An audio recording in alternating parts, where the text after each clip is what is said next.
Hi, friends. Welcome to Freedom Over Fascism. I'm Dr. Stephanie Wilson, and I host fireside chats with leaders who are ready to fight to defeat the MAGA murder regime. You can find all my previous podcasts at freedomoverfascism.us or at YouTube at youtube.com/at freedomoverfascismpod or wherever you get your podcasts. Please subscribe to me or Norbese by clicking the chyron above, and please smash the hearts to help the algorithm. All my content is paywall free, but I can't make this content without your paid support. So if you can, please choose a paid subscription, which is only $6 a month or $50 a year. During today's fireside chat, we're going to talk to Norbese Flint, the president of All Above All and For All Our Futures, which is a bold campaign to galvanize, organize, and unite communities around solutions that meet the urgency of them. Norbese Flint, welcome to Freedom Over Fascism. Can you please introduce yourself and let us know about All Above All and For All Our Futures? Yeah, I'm so happy to be here. Again, my name is Norbese Flint. I am the president of All Above All, she, her pronouns. I think of myself as a mom, an activist, a California girl all the way through and through, and a Oh, nerd. me too, even Yeah, though I've lived in the East Coast for 27 years. yeah, I was born and raised in Los Angeles. Me Uh, too. oh, what part? Well, not quite Los Angeles, Santa Clarita Valley, Okay, north of no, Los no, Angeles. exactly where that is. Yeah, yeah, yeah. I grew up in the Silver Lake, Los Feliz area. Oh, that's But awesome. I bring that But I feel like that part of me, I'm also a nerd and Afrofuturist, but the reason why I am that way is because I my roots in Los Angeles, where I got to imagine big, Mhm. and live in a place where, people were making movie magic all the time, and help push the kind of ideas and possibilities of, like, what's possible. Which takes me to the work at All Above All, which, our shorthand is that we're an abortion forward reproductive justice organization. But what we do is work for that the ability for all people to have the freedom to choose what happens to their body, to decide what happens to their body. And we do that through policy, we do that through partnerships, we do that through building power, and we do that through imagineering, which is our shorthand for saying of looking at like what's next, and fighting the battles of today as well as looking at of the battles for tomorrow. Okay, so you mentioned that you're an Afrofuturist. Tell me what that means. Yeah, it is coming from kind of a framework what looks at, um, very sci-fi nerdy pieces of what does it look like to be Black in the future, um, which in itself doesn't sound, like, political, but it is. The idea that Black people exist in the future, and what that could look like is a question that I ask myself and figure out how to, like, work with. Some Afrofuturists, even though they might have not called themselves this, is like Octavia Butler, or Okay. Ruha Benjamin, people who think about what the future could be, and then start designing towards that, are to like interrogate conversations using science fiction. Science fiction also has this like wonderful way of having us explore the current state of humanity through a Mhm. lens, that we can, like, watch ourselves, and then have different type of discussions than I would say in some other fictional pieces. That's what Star Trek did, that's what Star Wars does, has us this, like, be able to have these conversations about humanity in, like, a very kind of different way. That's so exciting to me because one of the things focus on is how do we talk about politics without talking about politics, and culture is a very large part of that. And and that's really a lot about what are our values and who do we value and what do we value. And I think that having that lens is really important because you're right. If you see it in a different universe, it's people can find some distance from where they think they are versus where the fiction.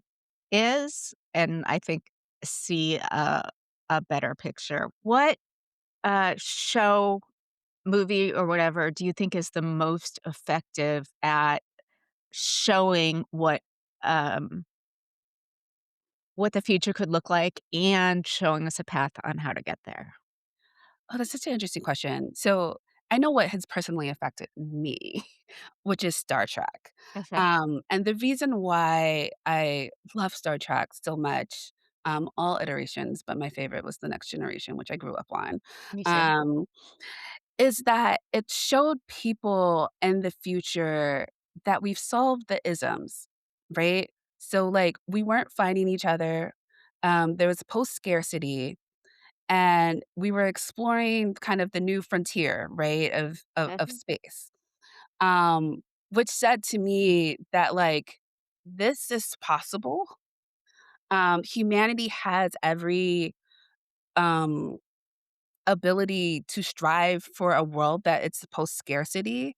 And that's what really pushes me to start thinking about not only the work that we do now, but actually how can we like forecast where we want to be and backtrack from that, right? Which I think is like so deeply important into the imagination work. And what our, like, opposition do so well is they are radical in the ways in which they think about the future in ways that we would never think about as a dystopian piece, mhm. and then, like, moving us toward it. I would say that, though, what hits me as, like, something that I would suggest other folks watch if you're, like, trying to, like, think about this moment and, like, the sci-fi world, it's Andor and Star Oh Wars. my gosh, I was about to bring up Andor. I think it's the best show of, I don't know, a generation. It's so brilliantly written. It's so brilliantly written, but it also talks about how, like, propaganda and, like, fascism and, like, all the pieces, like, work, but also still inspires hope, Mhm. and also talks about the sacrifice of the like, of what people who are doing the rebellion, who are in the work of activism actually make for the rest of us can be free. Right, and also it humanizes the villains enough to see that they could be our like, I think often when we think about the villains and the fascists and the dark side and, uh, the empire, it's almost cartoonish, but when you can, in a fictional world, show how that these people are human, you can maybe come to understand that people who are human, Mhm, um, can also be evil, and they're mhm. not cartoon villains necessarily. Maybe they're your next door neighbor. Um, and, you know, I thought that was really an interesting part of how they developed that show, both to show what the rebellion has to go through and somebody who's not really he's out for himself and he moves toward a position in the rebellion. Mhm, Um, and also, um, what's her name? Dedra and the other guy, how they move from being human to liking the accolades that mhm. they get. Um, Or believing that they were on the right side. right. They believe that they were on the right side. So how do we how do we learn from that? Yeah, I mean, I think what I take from all, like, my fictional science fictional pieces, are lessons both of caution and of hope. Okay. I think the like, in Star Wars and Andor, the manifesto about tyranny and how it's oppressive and that people wanna be free and that tyranny will break because it's so hard to, like, to hold because it is so just in opposition of where, people wanna be, um, and wanna live that, like the part is to try, right? It's to try to break it, and that it will, because it is actually the opposition of where we are and where we need to be. I think from Star Trek, I take this idea of the possibility of what we can be, um, that scarcity is something that we also create for ourselves. Um, As you can see very, very clearly this week. right. And so that we can also create post-scarcity, right? Mhm. And, that we have the tools, and if we put them in the right ways, if we lean into what does it mean to, like, celebrate and make sure that every person has the ability to move into their gifts, that is something that benefits all of us, not just some, right? Mhm. Um, and then I think, from, like, my Marvel and DC comics, because I do watch these pieces too, and I think this is what a lesson that is in conflict with how I grew up is this idea of there's somebody going to save you, right? Right. And, like, I think a lot of us are waiting right now for somebody to save us because of this, like, Superman, Batman, Marvel, X-Men type of piece, and we actually need to save ourselves. And how do we, like, move toward that? Even though I know it's like a tension that I hold in my heart, right? That the work is saving ourselves, and that starts on every street, in every block, and in every neighborhood, is that we have to be our heroes. That is so well said.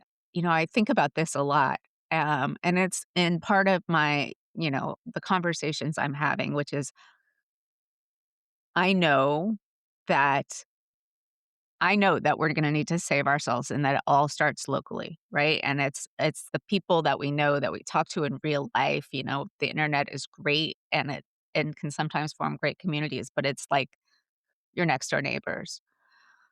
Um, but there's still a piece of me that's like asking, well, what about the elected leaders? Why are they not stepping up?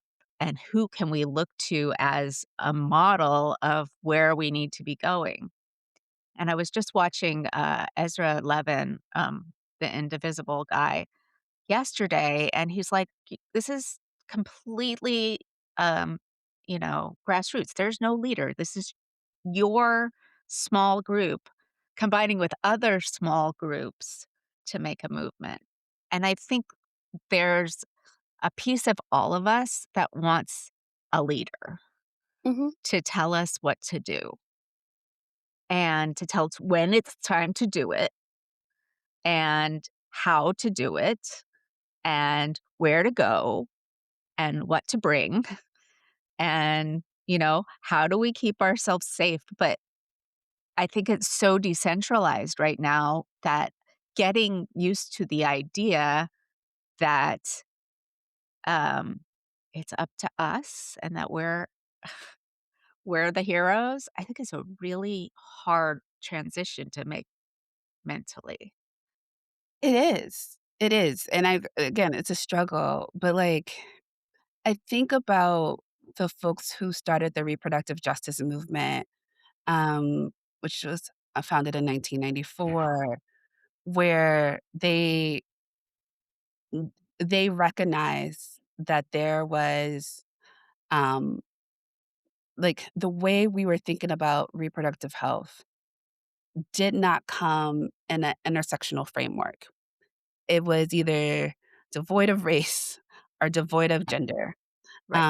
with a lot of the movements that were happening, right?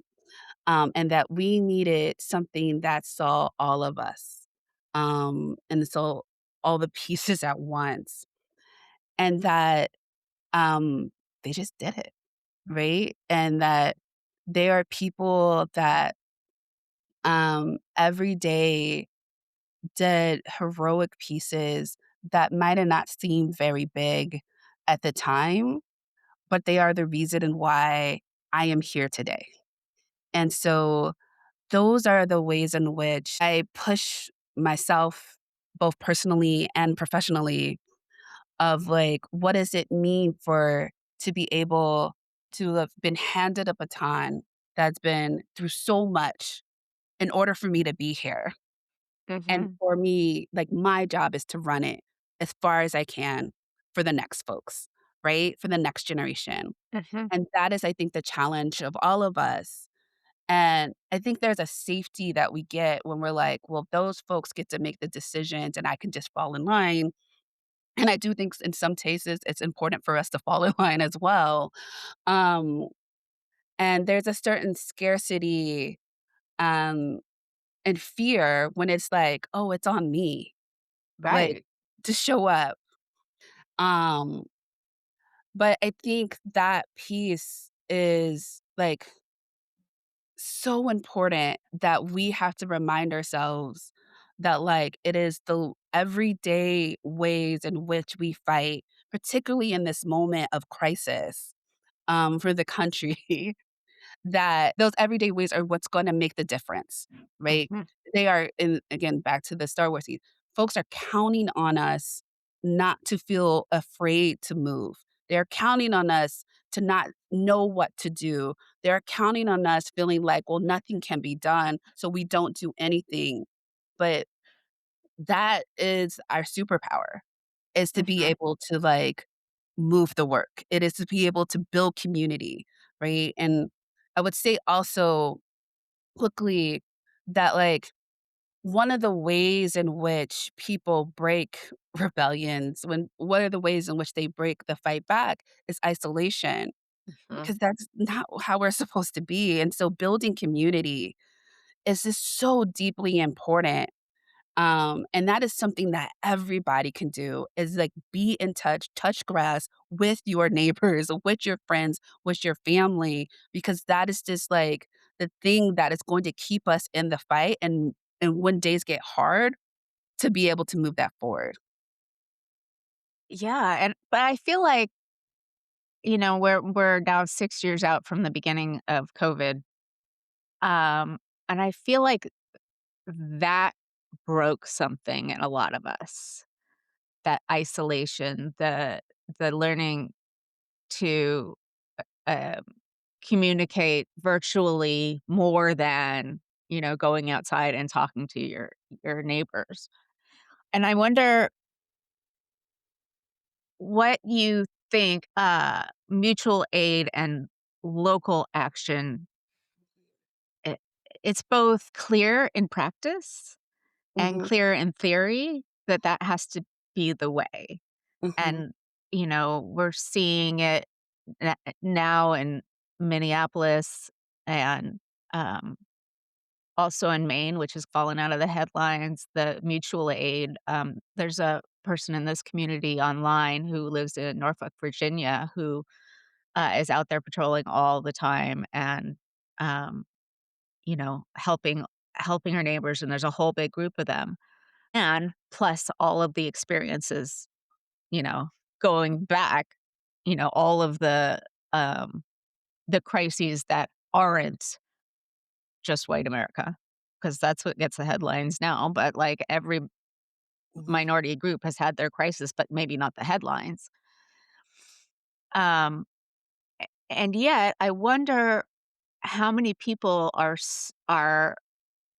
maybe it's just me, but are hesitant to actually meet people in person and Mhm. move forward in person because we got out of the habit or we lost some skills or I'm not sure. Does that make Yeah. sense? Yeah, I mean, I do think, that is going outside is, like, actually something that was very hard for folks, for a long time. I mean, it takes a lot of logistics and all the other pieces, but I also think that we don't need to overthink it. Um, and I think a couple of pieces, like, one, um, they are local nonprofits all over this country, that are doing, uh, the Lord's work, in the sense of, like, what it means to, like, organize folks. And, like, if you are looking for a place to start, that is the place, right? So if you're like, I don't know what to do. I'm just like, there are local organizations for everything that you could think of, right? So whether your idea or your passion is around environment, or repro, like what we do, or economic justice, there are folks doing that work and have thought about this and need your talents. The other piece I think is, and when we overthink of it, like, I was just on this call the other day where folks, um, this brought together folks that she knows for chats and how just therapeutic it is. And I remember, at a certain time before COVID, another friend of mine was just, like, hosting, like, dinners at her house, Mhm. to just be in conversation. And, like, those pieces actually are so helpful where people are able to, like, have conversation, laugh together, cry together, think, ask questions, Mhm. figure pieces out. And, like, we know how to build community like those ways, we just don't think of it as, like, organizing, but that is organizing.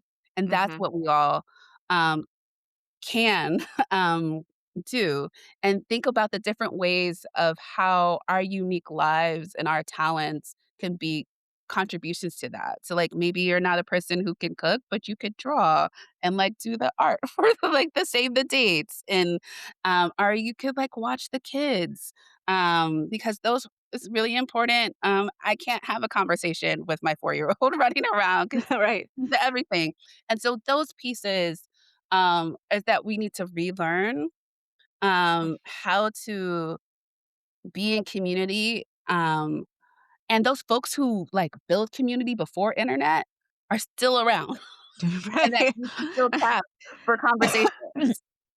Right, and some of us who don't want to admit that we are, uh, came of age before the internet, but did, um, are still around. Why do you think do you think it's the loss of the muscle? Do you think it's a loss of community institutions? Do you think it's the loss of, like, a real catalyst?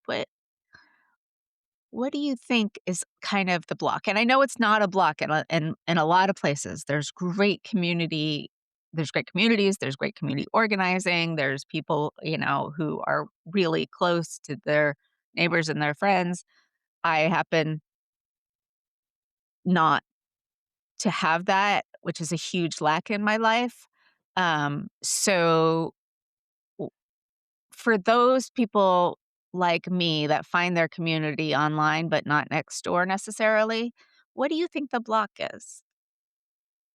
Yeah, I mean,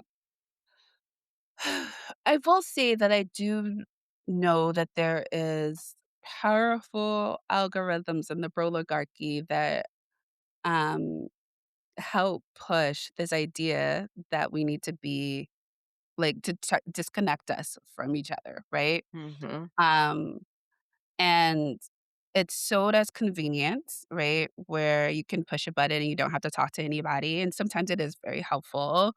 Um, but I know our phones are addictive, are, Mhm. like our pieces are like, there are so many things that are addictive in trying to, like, hold our conversation and hold our attention, that it's not just a kind of innate nature that we just, like, fell out of community with each other, but there's actually forces that want us to be more online, more dialed in, more into the consumerism, more being able to be influenced by, like, what we're seeing in the algorithms, um, that is working against us. And so I think part of the work, that we have to look at is how we, like, deprogram ourselves, right? Learning again, relearning how we can be in community with each other, whether that's, like, quick conversations that you can have with your neighbors or quick conversations you have with your friends, of like, okay, like how do we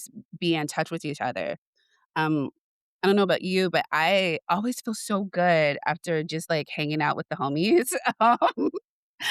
And I think a lot of times we don't think about that as like future work. We don't think about that as organizing.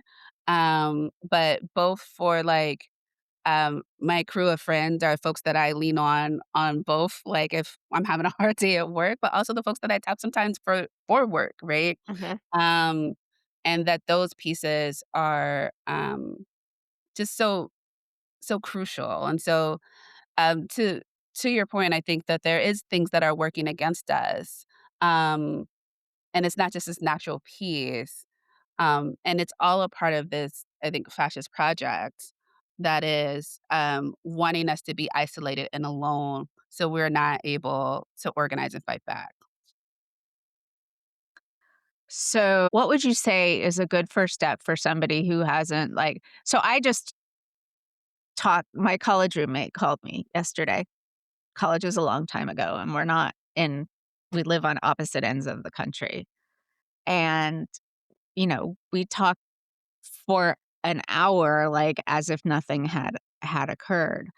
But that doesn't happen very often. Like, I feel like most of my conversations are on text and even the next generation, I have a kid who's 18, and the thought of calling someone to ask a question is overwhelming for him.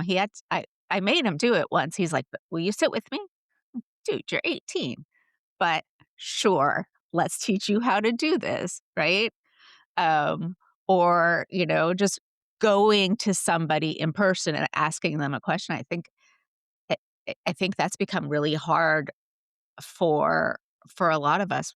What would be like for somebody who doesn't have their group of besties around, um, what would you say is a good first step for that? Yeah. I mean, I would go back to like, what is the interest area that you love, right? And so for me, it's repro and feminism, science fiction, and like comic books and, like, art and interior design. Those are the things that I, like, love. I could, like, do that. There are organizations that are doing all of these pieces, are thinking about all of these pieces that are, would love you to hit them up, in your community. Um and I would search out those organizations and then say, "Hey, I'm really interested in this. I would love to volunteer to be in community." Uh-huh. Or a club which you really loved and, a piece and, like, be in community. And that's how you can start building a space. The reason why I say looking at the activism pieces, because not only is it a space that you can build relationship with folks, but they have thought about strategically of how we can turn our everyday work into something that can be grown and amplified and powerful. And those are the ways in which we can like step into the work and step into, I think, the de-isolation of Mhm. the right? I'm sure there's, like, all types of podcasts and other pieces that tell you how to, like, get offline. I'm not an expert in that, Which and is ridiculous, right? We need to, like, go look up on the internet how to get offline or yeah. I was just like, I am not an expert, and I probably am online way too much, but, I do know there's just a lot of folks who are, like, looking to build a lot of organizations, and I'm in conversation with a lot of orgs that are, like, would love to, like, help folks, and love to talk to folks. And I know on our site, we have, like, reproductive justice tool like, house party toolkit. It's, like, totally free. You can download it, and it, like, shows how you, like, set Oh, up a house party. It gives some, like, drink ideas, so, like, no, things tell to me talk more. about This in is session. really actually, I think, really crucial. Yeah, it like, books and, like, links to, like, other, like, things to, like, if you're wanting to learn and more information or to get real news, so, like, all of those pieces, that you can download and, like, throw a house party. That's that's brilliant, actually, because I think those are the things that hold a bunch of us back is like, oh, people maybe I have house, like, see house behind me, not in the state that I would like it to be, and I think, sometimes getting rid of those pieces and just being like, "Okay, this is about people. It's not about how my house looks. It's not about the, perfect food. It's not about, you know, perfect anything. It's about being together as people, Mhm. um, is is really important, but having those guides for those people who don't feel confident, I think is really, uh is really great. I talked, a couple weeks ago to Amanda Littman, the head of Run for Something, Mhm. and one of the things she's done over the last, couple of years is that she and her partner and their kids host dinner on Saturday nights every week. Every week, they host a dinner, some different people come, but it's not a dress up thing, it's not a, like, fancy thing, it's a really low key, it's just about, like, getting to know new people, and I really, in some ways, envy that, even though I could do that too, Absolutely. but haven't or don't or, you know, feel weird about it. So I think the giving the just even having a here's what you can do, here's the checklist, here's where you can, the 5 kinds of foods, the kinds of drinks, da da da da da, I think is really, really more important than it seems. Yeah. I mean, I think the only thing I would say to that is just, like, I think sometimes we overthink pieces. I I overthink quite a bit of, like, "Oh my goodness, this, that, and this," and, like, most people don't care. Um, and, No, like, it's true. People don't it's care. I mean, yeah.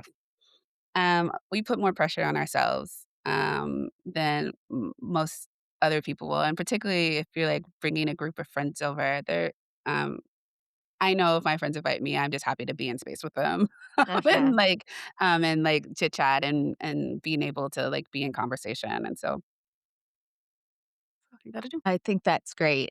I wanna go back to the comics because, and then eventually to Star Trek and Star Wars, but so some of the comics out there, say Captain America, uh, were created specifically to be anti-Nazi, Mhm, um, because there was a huge, as you probably know, Nazi movement in the United States in the 30s. They filled up Madison Square Garden. This, Father Coughlin, mhm, this massive racist and anti-Semite, had thousands and thousands and thousands of listeners to his radio show. And a couple of kids created Captain America to fight the Nazis because America wasn't doing it yet. And there were plenty mhm. of people saying that we should be on the side of the Nazis. So I, I feel like a lot of the comics and I don't know so frankly, the reason I know about Captain America and a little bit about Superman is my kid did a report, and, uh, so I learned, and but I also know that, like, they were very distinctly, thoughtfully created for the purpose of not just entertainment, but of changing people's minds and moving the culture. So how do you see that having evolved? What is the role of comics or video games or, yes, let's leave Star Trek and Star Wars aside for the moment, but Mhm. especially because the superhero franchises have gotten so large. Mhm. What do you see as the role of either earlier or more current? I mean, comic books, like science fiction, gives us a way to explore ourselves as well, and so does comics. I mean, there's always been like political commentary with political comments. I'm old enough to remember when we had political comics in the newspaper. Um, that a way to like give humor and sarcasm into conversation around what's going on in our everyday lives. But I think also if we look at other, like, either comic books, or comic book shows, like, for us, like, X-Men, that was an exploration around race, and some of the conversations about it, and it was another way that we learned, um, uh, for better or for worse, different ideas around, like, the other, and Mhm. what does it mean to be other, right? Um I think all culture is a way of reinforcing norms, or, um, conversations that can, uh, have us think, and whether it's comic books or like, I was also a kid that grew up on Mister Rogers, Oh, I loved Mister um, Rogers. I got mocked for it incessantly, but I I loved I Mister love Rogers. Mister Rogers and, the new version with Daniel Tiger, Uh, um but, like, they all were ways in which they, taught information and taught us about ourselves, which is also why they're under attack, right? mhm, When you see PBS, being under attack, when you see certain type of comics and certain types of cultural pieces being under attack, it's because they know how powerful they are about expanding us to be our better selves or mhm, not. mhm, Um, that it like, we learn things through, um, things that we watch. Most people understand the criminal justice system because of, what is Law it? and Order. Law& and Order, there you go. And years Well, there's a ton I actually don't watch, but my mother and my kid does, like, the endless number of procedurals that are coming out now that's kinda like Law& and Order, but not. Right, well, it's this piece that, like, I mean, I used to think there was a joke that, like, every any moment of the day, you can find a Law& and Order show on, right? Like, if I It's turned on true, the I TV. nursed my 18-year-old when I was nursing him as a baby, like, in the middle of the night. Law& and Order and HGTV, those were my go-tos, you know? Right, and I think how powerful of, like, a lot of us learned about, like, court systems, what people should be thinking about because we all watch this television, which I think also is both, an opportunity in how we can engage, Mhm, um, and think about how we engage in culture work, and also, the challenge is because we know, how powerful it is that we see people actively trying to, like, censor, actively trying to change the news, actively trying to, like, take comic books and shows that have been, diverse and make them less diverse, because they're trying to push an idea of, like, who's in and who's out, what's mhm, normal, and so there's an important role for culture, now, and I would say, the stakes are just so much higher because in some ways, it's the only ways in which some people kind of aren't, exposed to, different ways of the world and how we could mhm. be. I I think you're right. That brings to mind a heated rivalry a little bit, um, because, you know, the fact well, first of all, that couldn't have gotten made, uh, wouldn't have been made if it were an American studio Mhm, because, of, mm, the consolidation and the Puritanism, uh, but, got to be made in Canada, and it is amazing to me how it has become such a cultural phenomenon, Mhm, right? It's like, a lot of times the the other, whether it's gay people or race-based or religion-based, like, shows about them, like, always end up in tragedy. And this is something uh, that is all, like, wholesome and good, and I don't think a lot of people, I mean, there are groups of people as groups who mhm, don't get to see themselves represented in a way that doesn't, like, kill them off in the end. mhm. Um, and, uh, and I just wonder if you have any, thoughts on that. I guess it's the same kind of thing with just a, different group of people represented. Um Yeah. I mean, I haven't seen Heated Rivalry myself. It's on my list.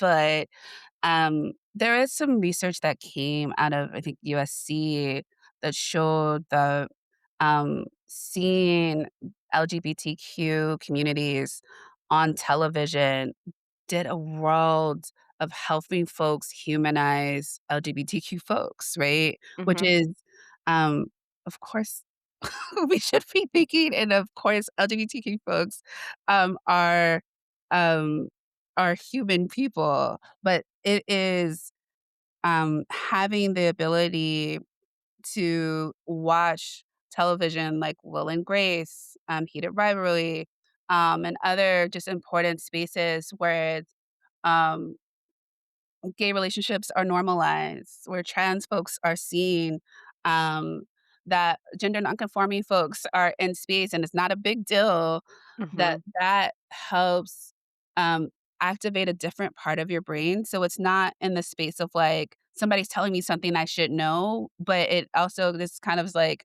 "Oh, I'm absorbing this information, and, oh, okay," right? And there is a piece of where we've seen how, like, it's been able to help move folks, um, who do not get to exposed to different cultures, different identities, different genders, in their everyday life, and how, again, just deeply important, in the work, that we see we see different versions of our lives and different people's, lives in space because that culture of, like, what it is to be a person, what it is to be human, what is to have life, in all its beautiful forms. It's just so, like, important for not only our own humanity and affirming that, but affirming everybody else's humanity as well. right, and in a time when people in power view some people as more human than others, hierarchy of humanity, which is revolting. I think I agree that, when people can see others and sort of, uh, learn about them and empathize, or when you see yourself on the screen in a some sort of positive role, or when you, and this is a little bit even kind of wacky. So, Heated Rivalry, I read the books, the entire series when it came out. I am an avid consumer of, uh, gay romance. Um, I'm straight. Uh, but it is a genre written by women for women, Mhm, often mostly straight women.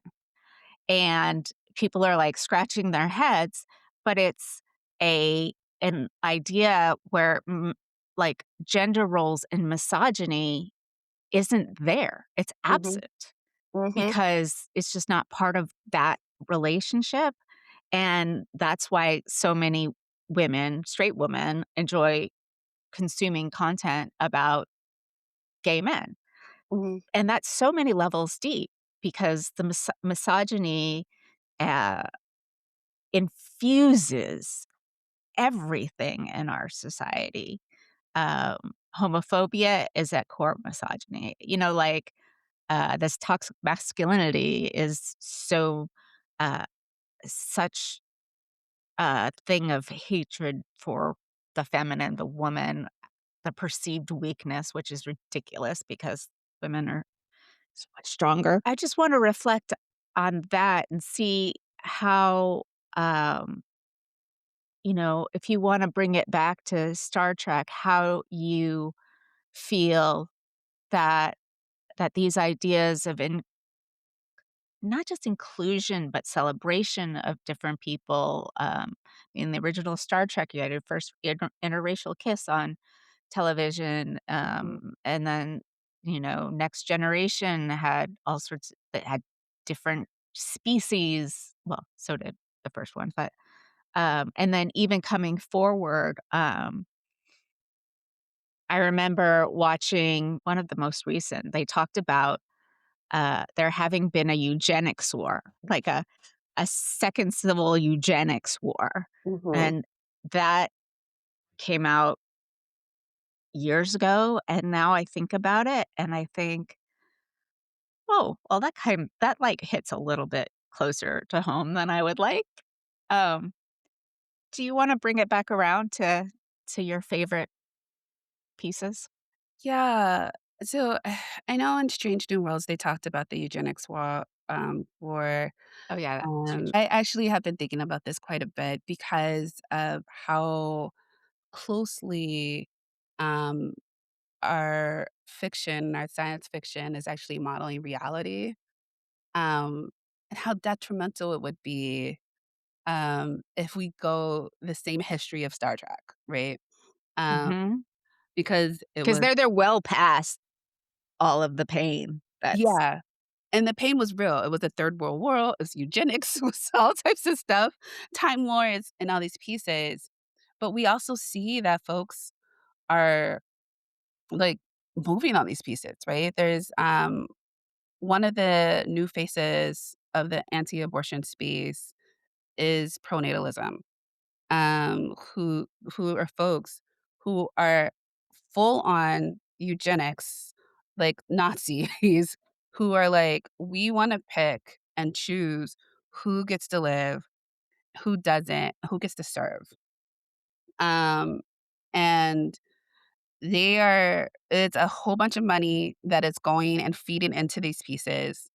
Um, what they call it, PayPal mafia, which is like Elon Musk yeah, and Peter Thiel are quite literally trying to, like, repopulate the world themselves, right. and it is this, like, really dark, I would say incredibly dystopia way of which they're viewing the world, and I think, um, what's truly important, um, for us to do on our side of folks who are fighting for justice and for liberation and for freedom is in all ways to model what the alternative is.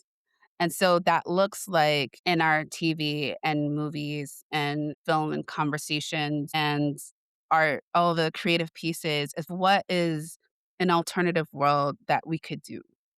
I think it's for us in the policy world to model actually what does it look like for a thriving world? And like we actually have to have that in conversation with our narrative. Like Mhm, it doesn't exist by itself.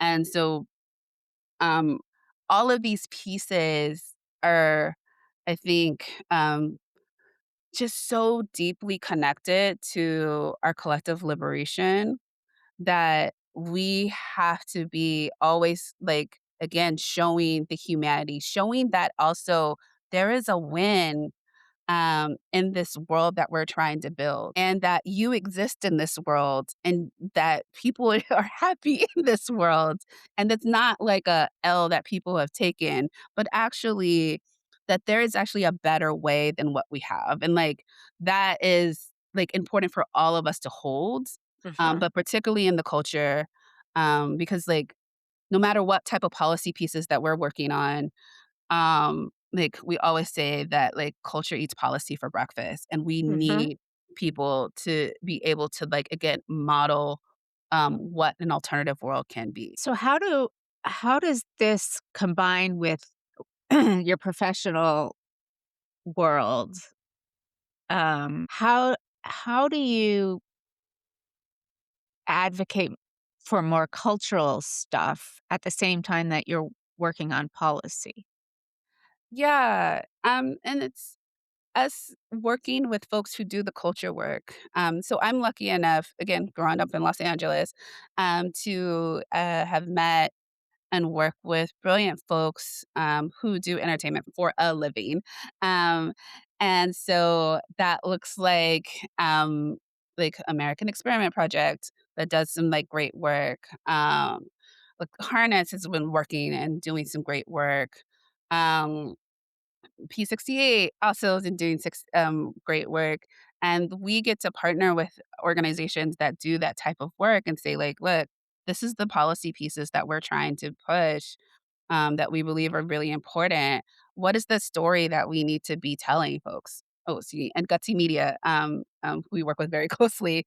But and, they help us build the entertainment piece. They help us build the conversations that we need to be having. They help us work with folks who are in the entertainment space to be like, "Well, this is actually how we should, like, talk about pregnancy." Where, a lot of times when people are having babies, it looks so like, "Oh," and then somebody comes in, and then you scream a little bit, and we're just like, if you wanna make it realistic, this is actually what it is. It's very different than what it is on Right. television. Um, and so, like, in having those conversations, like, that piece helps us be able to drive our work and gives us inroads, to be able, to have conversations with elected officials about, like, "Oh, did you see this on this TV show the other day?" Um there was oh god, I think it was Grey's Anatomy that they had a storyline around abortion access, and, like, that was, like, one of the things that was Googled the most the next day, and it gave us a way to for folks to find us, but also to be then enter into conversation, so that, that kind of push and pull of entertainment and culture narrative shift with policy is, like, very intertwined, and, like, so core to the work that we do at all. And so you have direct conversations with the cultural people who are making TV and movies, and you work together with them? So Um, both Yeah, so both working with the folks who, like, make the pieces and also people who work in organizations that are designed to bring the policy and the culture together, right? And so, um, we are the experts in our own little world of repro, right? But Um, what I would do is then go to the folks, like the organizations we named, and be like, I really wanna talk about, this piece around Black maternal health, and abortion access and how abortion bans are, like, killing people. mhm. How do we have this conversation? And so they'll be like, "Hey, Norbese, here's a couple ways." Like, we went to a writer's room, and we did this actually in real life with Gutsy Media, and they came back, and, like, we had an ad that we, like, ran, um, and, like, having that conversation, and it helped us enter into conversation with folks, or people think about abortion access in a very different way Mhm. than what was, I think, the conversation that was going on in the election, more generally. That is amazing. You know, one of my friends from college, not the one I talked to yesterday, is actually a writer on Grey's Anatomy, and she comes out of the political world. Now she writes for, Grey's Anatomy, and I think that kind of intersection is just so important. I'm so glad we got a chance to talk more about it. Can you tell folks, it's almost the top of the hour. I wanna just let people know how they can find you and follow you and support you. Uh, and yeah, let's do that, and then Yes, we'll wrap up. so, we can find us at allaboveall.org, if you wanna go on the website. We're also I'll put on that in the show notes, yeah. yeah.